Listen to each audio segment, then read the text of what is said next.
میشد. بعد با همون کارگرا با صحبت برای پگاه بعد میخیست میامد. میامد با اینجا چند نفر میامدن با در بیرون چقدر صحبت ها میکردن.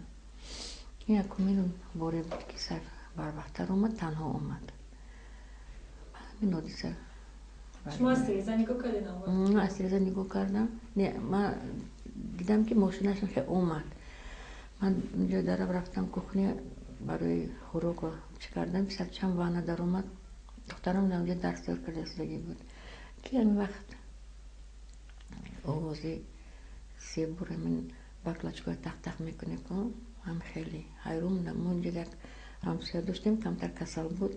مثلا بود در دلم رفت که همون و گفتم این خود به خود گفتم این خدای پیش از آمدن سیف این کار کرد. بود سیف نترسد. گفتم و به انیسه را گفتم که تیز چی کن در کشو بود و انیسه در کشود. یعنی ما هم آماده فقط برای گسیل کردن و پیش باز گرفتن سیف بودیم. من فرزندم بعد همین چند دقیقه گذشت که شما حس کرده که نمیوید خونه؟ من همین یک دقیقه وقتی که میدونید زود حس کردیم. وقتی که همین تق تق شد من از نمین گذروندم و بعد دخترم دوید برآمد و بعد گفت که اوتا گفت اومده ایستاده. گفت من گفت در شدم گفت روشنی که با گفت که اوتا چی گفت بوی سوختگی. من گفت و همین بوی سوختگی گفت دیگه پریدم برآمدم دیدم که میخوام از بالکن دیدم که یک ماشین خیلی اومد و هم یک نفر شش رفت. بعد زود فرامدیم پسرم هم از وان همه تنها صبح نولو فرامدیم که در پردیس خوب است. هیچ گمان نداشتم که استاد از بین می رود و احساس هم نکردم در روزهای اخیر که او با ما خیر خوش میکنه. تا آخرین لحظه ها نقشه های بسیار جدی داشت. یک آرزو هم دارم، بسیار میخواهم که اگر مرا بشنوند دستاندرکاران ساحه کمیته تلویزیون و رادیو، بسیار میخواهم که یک جایزه باشد با نام جایزه مثلا رادیو، کارمندان رادیو تلویزیون و ساحه کمیته تلویزیون و رادیو، جایزه سیف رحیمزاده افردی. هر نفری که چرا جایزه کینوی خوب آفرید، ستاره سر تنور، رادیو تاسیس داد، صدای دوشنبه، تلویزیون تغییر داد، کانسپت تلویزیون اصلی 21 را پیشنهاد کرد. پس در همین ساحه یعنی که در سه شاخه کمیته تلویزیون و رادیو بر کمال. سیف در اوج کمالات بود. چنین یک شخصیتی بود برای ادبیات نوین ما، دوره نوی تاریخی استقلالیت ملی ما. سیف چنین شخص بود ولی او را از بین بردن. سالهای مشکل ترینی بود که مثلا خوفم به سر استاد عینی، خوف زیادی در سر او بود ولی خوشبختانه او را نتونستن از بین ببرن. او چقدر برای این ملت کار کرد و ماندگار ماند. ولی در این دوران مشکلی که در شروع قرن 21 سیف را از بین بردن، در شروع دولتداری نوین ما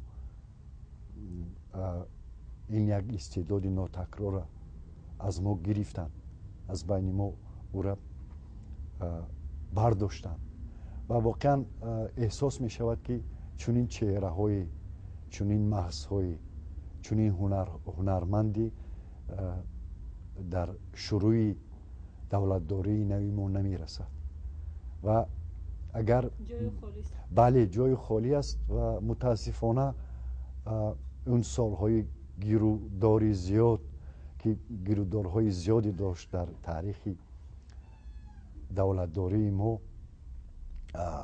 آخری قرن 19 قرن 20 و اولی قرن 21 اون سالهای بسیار که بسیار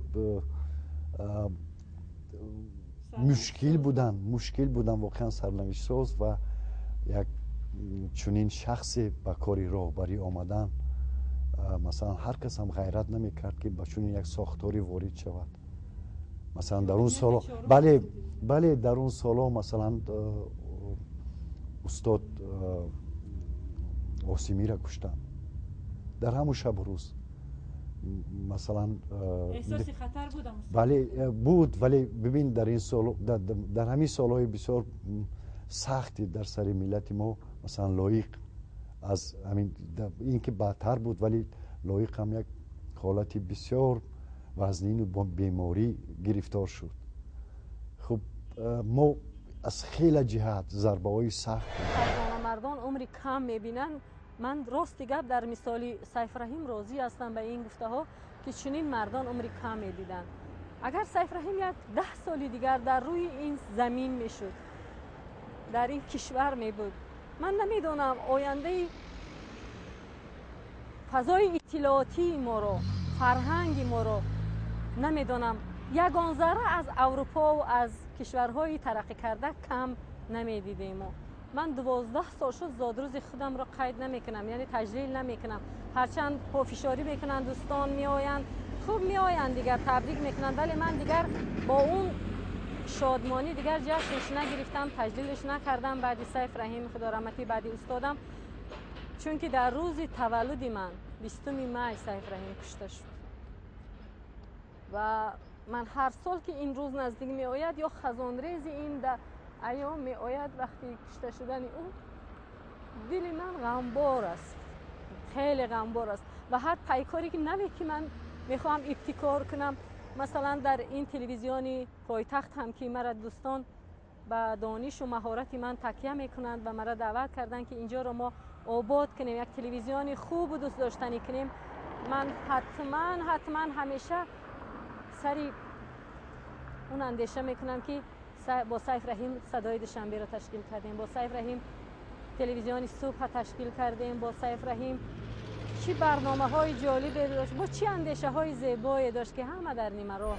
یگان کس وای مانع نمیکرد، با یگان کس گپش گرختگی هم نبود.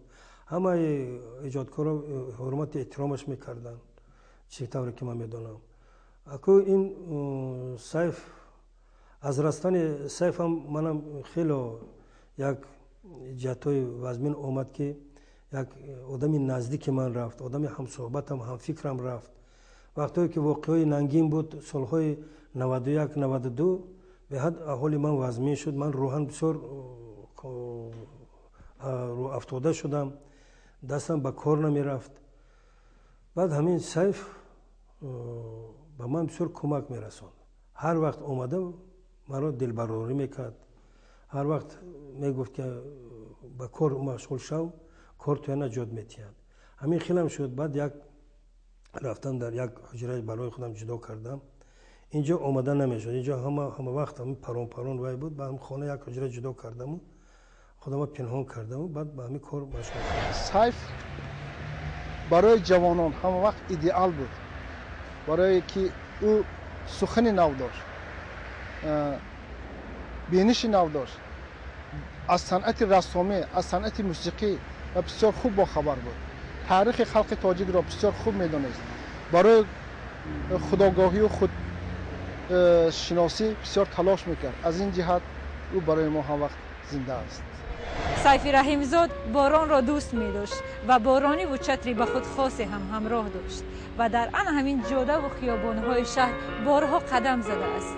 امروز همه دوشنبه یاد او را دارد و زادروز او را، میلاد او را مبارک می‌گوید. همیشه چنین است که جای انسان‌های بزرگ و استعدادهای نادر را کسی عوض کرده نمی‌تواند.